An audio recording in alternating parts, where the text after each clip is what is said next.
Hey, it's Seth here. Transition is just there's so many changes, and I'm still wrapping my head around them.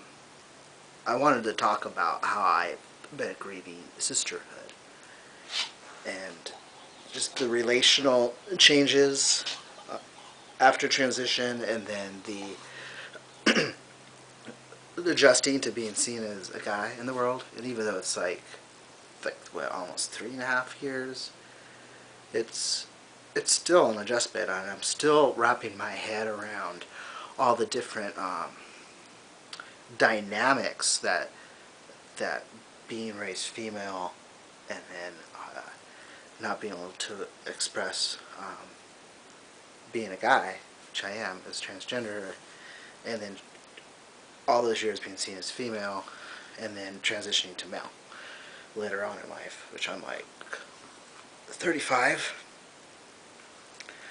Um,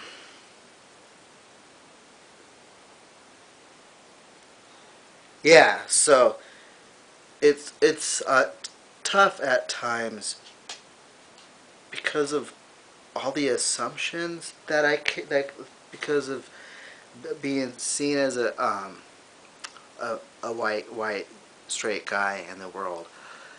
It's amazing because I mean I identify as a guy, right?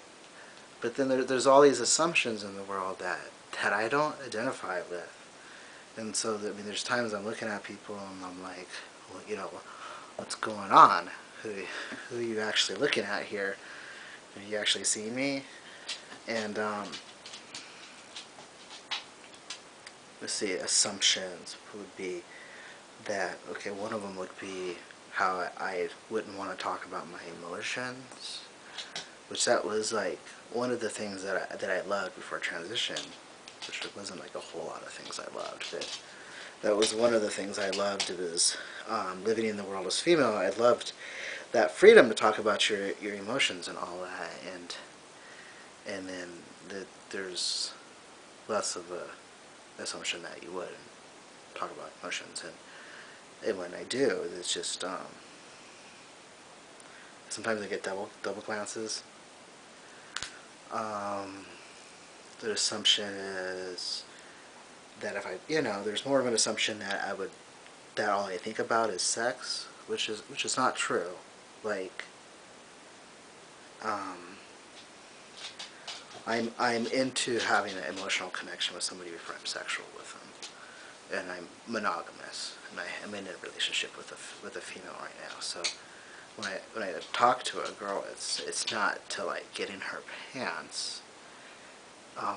This is where I find straight cis guys kind of weird. Are you really just like that, or is that really all you think about? And then I wonder, are they raised that way? Because I'm definitely not like that. I would definitely say that testosterone is changed. My sex drive. It's testosterone. But it's not like that's all I want in life. I mean, it's just like taking this idea of guy liking sex and then just drawing it out there. And it's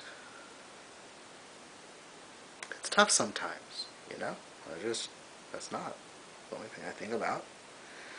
Um,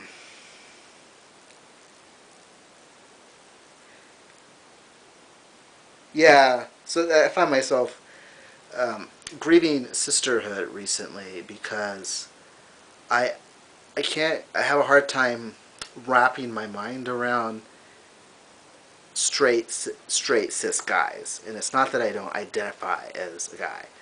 It's that sometimes I look at them and I'm like, I have no idea like what it's like to be you, and what how your life has always been, uh, being raised as a guy, like, and never having to experience the oppression that I've experienced before.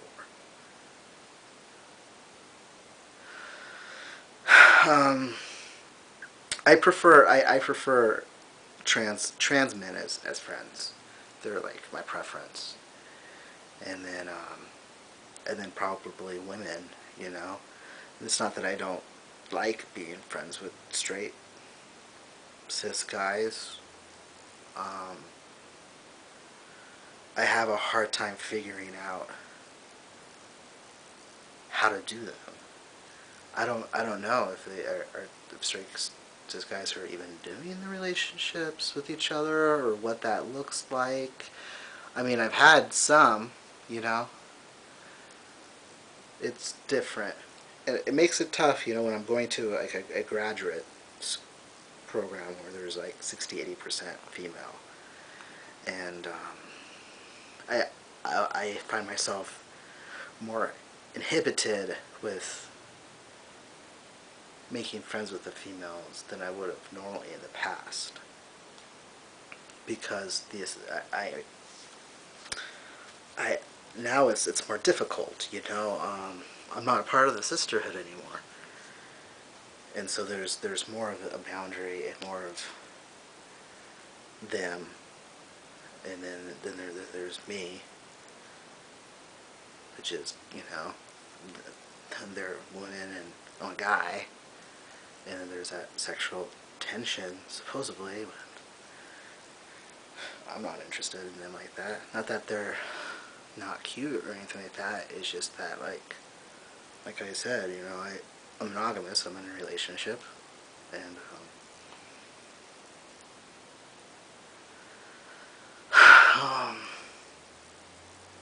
so yeah, this is it's a learning curve. It feels like I am relearning the culture that I've always been a part of, but through a different lens.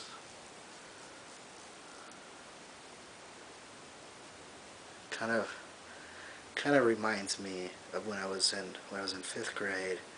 I had a best friend, Josh, who we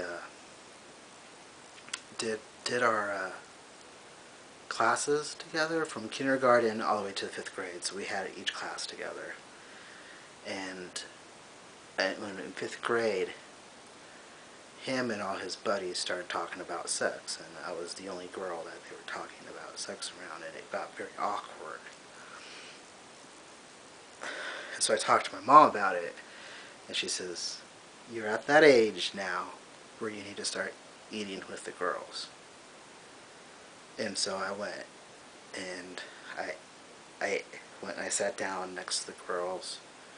Josh called out to me, and I said, "I'm going to sit here." And he said, "Okay, this is how I remember it." And and then the girls were just, they were they were welcoming, but they didn't feel like I fit, not in like, not like in a not fitting, like they're rejecting me a sort of way.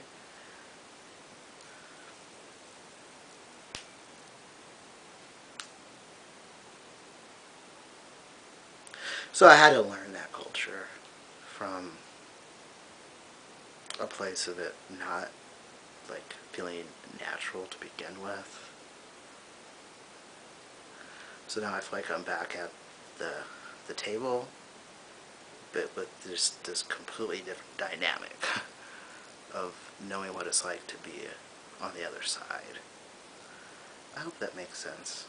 And I would never go back into sisterhood.